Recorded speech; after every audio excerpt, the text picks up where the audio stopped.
ನಮಸ್ಕರಿಸ್ತಾ ಇವತ್ತು ಒಂದು ಕಾರ್ಯಕ್ರಮಕ್ಕೆ ಒಳ್ಳೆ ಒಂದು ಟೈಮ್ ಬಂದಿದೆ ಅಂತ ಹೇಳ್ಬೋದು. ಯಾಕಂದ್ರೆ ಅಣ್ಣ ಇಲ್ಲಿವರೆಗೂ ಇಲ್ಲಿಂದ ಬೇಕು ಹೇಳಿದ್ರು, ನಮ್ಮ ಶಾಸಕರು ಖುಷಿಯಾಗಿ ಹೇಳಿದ್ರು, ಫುಲ್ ಚಿಕ್ಕನಗೌಡರು ರೆಡಿ ಆಗಿದೆ ಆಗುತ್ತೆ ಅಂತ ಹೇಳಿದ್ರು.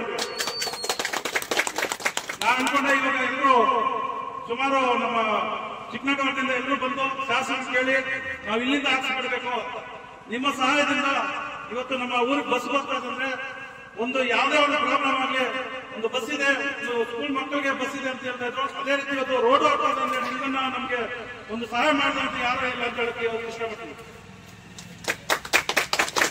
ಅದು ಈ ರೋಡ್ 1,60,00,000 ಒಂದು ವೆಚ್ಚದಲ್ಲಿ ಇವತ್ತು ಆಗ್ತಾ ಇದೆ ಅಂದ್ರೆ ನಮ್ಮ ಮುಳಬಾಲ್ ತಾಲೂಕಲ್ಲಿ ನಮ್ಗೆ ಒಂದು ಒಳ್ಳೆ ಒಂದು ಕೆಲಸ ಆಗಿದೆ. ಅದೇ ರೀತಿ ಇವತ್ತು ಸಿಸಿ ರೋಡ್ಗಳ ಒಂದು ಆಗಿದೆ, ಅದು ಆಗ್ತಾ ಇದೆ. ಮುಂದಿನ ದಿನದಲ್ಲಿ ಇನ್ನ ಸೆಪ್ಟೆಂಬರ್ ಹತ್ರ ಒಂದು ಐಮ್ಯಾಕ್ಸ್ ಲೈಟ್ ಹಾಕಬೇಕಾಗಿದೆ, ಅದು ಮಾಡ್ತೀವಿ ಕೊಡ್ತೀವಿ ಅಂತ ಹೇಳಿದ್ದಾರೆ. ಅದೇ ರೀತಿ ಇವತ್ತು ಏನಂದ್ರೆ ನಮ್ಮ ಶಾಸನ ಬಂದ ಮೇಲೆ ಎಲ್ಲಾ ಕೆರೆಗಳು ತುಂಬಿ ಎಲ್ಲಾ ರೈತರು ಸಂತೋಷವಾಗಿ ಖುಷಿಯಾಗಿರುವಂತ ಒಂದು ಸಹಾಯ ಆಗಿದೆ, ಒಂದು ಒಳ್ಳೆಯ ಕೆಲಸ ಆಗಿದೆ. ನಿಜವಾಗ್ಲೂ ಇವಾಗ ಹೇಳ್ತೀವಿ 4 ವರ್ಷದಿಂದ ಅದಕ್ಕೆ ಮುಂಚೆ 15 ವರ್ಷ ಆಗಿತ್ತು, ಇವಾಗ 4 ವರ್ಷ ಆಯಿತು. ಇವತ್ತು ನಮ್ಮ ಊರು ಕೆರೆ ತುಂಬಬೇಕಂದ್ರೆ 15 ದಿನ 20 ದಿವಸ ಆಗ್ತದೆ. ಡೆಲ್ಲಿ ಮಳೆ ಬಿಟ್ಟಿದೆ, ಆದ್ರೆ 3 ದಿವಸ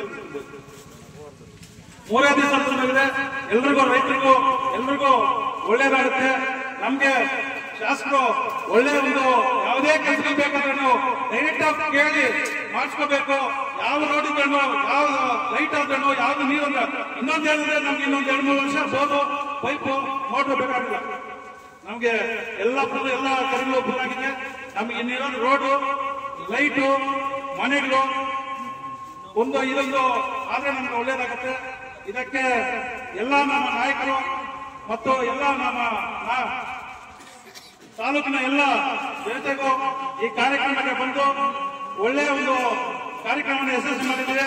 ಹೆಚ್ಚಿನ ರೀತಿಯಲ್ಲಿ ಜನಸಂಖ್ಯೆ ಬಂದು ಇವತ್ತು ನಮ್ಮ ಶಾಸನ ಒಂದು ಕಾರ್ಯಕ್ರಮಕ್ಕೆ ಎಲ್ಲರೂ ಸಾಥ್ ಕೊಟ್ಟು ಇಂತಹ ನೀವೆಲ್ಲ ಕಡೆನೂ ಇದೇ ತರ ಮುಂದಿನ ದಿನಗಳು ಸಹ ನಮ್ಮ ಶಾಸಕರಿಗೆ ಇದೇ ತರ ಕೈ ಬಳಸಬೇಕು.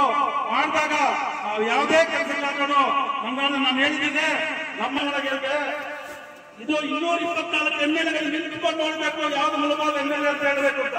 ಅದೇ ತರ ಇವತ್ತು ವಿಧಾನಸೌಧದಲ್ಲಿ ನಮ್ಮ ರೈತರಿಗೆ ಅನ್ಯಾಯ ಆದ್ರೆ ನಾವು ನೋಡ್ಕೊಂಡಿರಲ್ಲ. ನನ್ನ ರೈತರ ಲಕ್ಷಾಂತರ ಬಂದು ನಾನು ವಿಧಾನಸೌಧದಲ್ಲಿ ಬೇಕಾದ್ರೆ ಗಲಾಟೆ ಮಾಡ್ತೀನಿ. ಅವ್ರ ಆಶೀರ್ವಾದದಿಂದ ನಾನು MLA ಆಗಿದ್ದೀನಿ.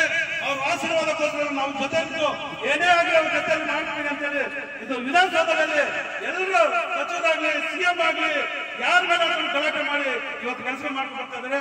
ನಿಜವಾಗ್ಲೂ ನಮ್ಮ ಅದೃಷ್ಟ ನಮ್ಗೆ MLA ಸಿಕ್ಕಿರೋದು. ಇಂಥ MLA ನಮ್ಮ ಜೊತೆಯಲ್ಲಿ ಇಟ್ಕೊಂಡು ಎಲ್ಲಾ ಕೆಲಸಗಳನ್ನು ಮಾಡಿಸ್ಕೊಳ್ಳೋಣ, ಒಳ್ಳೆ ಕೆಲಸಗಳಾಗುತ್ತೆ. ಮುಂದಿನ ದಿನಗಳು ಸಹ ಅವ್ರ ಕೈಗೆ ಬಲಪಡಿಸೋಣ. ಹೆಚ್ಚಿನ ರೀತಿಯಲ್ಲಿ ಇನ್ನೂ ಇದಕ್ಕಿಂತ ಹೆಚ್ಚಾಗಿ ಮಾಡಿಸ್ಕೊಳ್ಳೋಣ. ಯಾವುದೇ ಒಂದು ಕಾರ್ಯಕ್ರಮಗಳನ್ನು ನಮ್ಮ ಜೊತೆಯಲ್ಲಿ ಮಾಡಿಸ್ಕೊಳ್ಳೋಣ. ಅದಕ್ಕೆ ನಮ್ಮ ನಾಯಕರು ನಮ್ಮ ನಾಗರಾಜನವರು ಸಹ ಇಲ್ಲ ಅಂತ ಒಂದು ಹಳ್ಳಿಗಳಲ್ಲಿ ಯಾವುದೇ ಒಂದು ಡೇರಿ ಆಗಲಿ, ಇವತ್ತು ಡೇರಿ ಎಲ್ಲ ಎಷ್ಟು ಡೇರಿಗಳಾಗಿದೆ, ಹೊಸ ಡೇರಿಗಳು ಇವತ್ತು ಎಷ್ಟು ಡೇರಿಗಳಾಗಿದೆ, ಎಷ್ಟು ಮಹಿಳಾ ಡೇರಿಗಳಾಗಿದೆ, ಸುಮಾರು 29-30 ಮಹಿಳಾ ಡೇರಿಗಳಾಗಿದೆ. ಅಂತ ಡೇರಿಗಳಾಗಲಿ, ಆ ಡೇರಿಗೆ ಬರುವಂತ ಸ್ಕೀಮ್ಗಳಾಗಲಿ, ರೈತರಿಗೆ ಬರೋ ಸ್ಕೀಮ್ಗಳಾಗಲಿ ಎಲ್ಲಾನು ನಾನು ಇದ್ದೀನಿ, ನಾನು ಮಾಡಿಸ್ಕೊಡ್ತೀನಿ. ನಿಮ್ಗೆ ರೈತರಿಗೆ ಯಾವ್ಯಾವ ತೊಂದರೆ ಆಗ್ಬಾರ್ದು ಅಂತ ನಾಗರಾಜನ್ ಹೇಳಿ ಇವತ್ತು ಎಲ್ಲ ಹಳ್ಳಿಗಳಲ್ಲೂ ಸಹ ಒಳ್ಳೆ ಕೆಲಸ ನಾಗರಾಜನ್ ಮಾಡ್ತಾರೆ. ಅದೇ ರೀತಿ ನಮ್ಮ ರೈತ ನಾಯಕರು ಸಹ ಅದೇ ರೀತಿ ಎಲ್ಲಾ ರೈತರಿಗೆ, ಎಲ್ಲ ಸಾರ್ವಜನಿಕರಿಗೂ, ಎಲ್ಲ ಊರಿಗೂ ಜೊತೆಯಲ್ಲಿ ನಾವು ರೀತಿ ಮಾಡಿ ಇವತ್ತು ಎಲ್ಲ ಕಡೆನೂ ಒಳ್ಳೆ ಕೆಲಸಗಳಾಗ್ತದೆ. ಒಳ್ಳೆ ಮಳೆ ಬಿದ್ದಿದೆ, ನಾವೆಲ್ಲರೂ ಚೆನ್ನಾಗಿರ್ಬೇಕು, ಎಲ್ಲರ ದೇವರ ಆಶೀರ್ವಾದ ಇರಬೇಕು ಅಂತೇಳಿ ಈ 4 ಮಾತು ಮಾತಾಡಿದ ಎಲ್ರಿಗೂ ನಮಸ್ಕರಿಸ್ತಾ ಜೈ ಹಿಂದ್, ಜೈ ಕರ್ನಾಟಕ.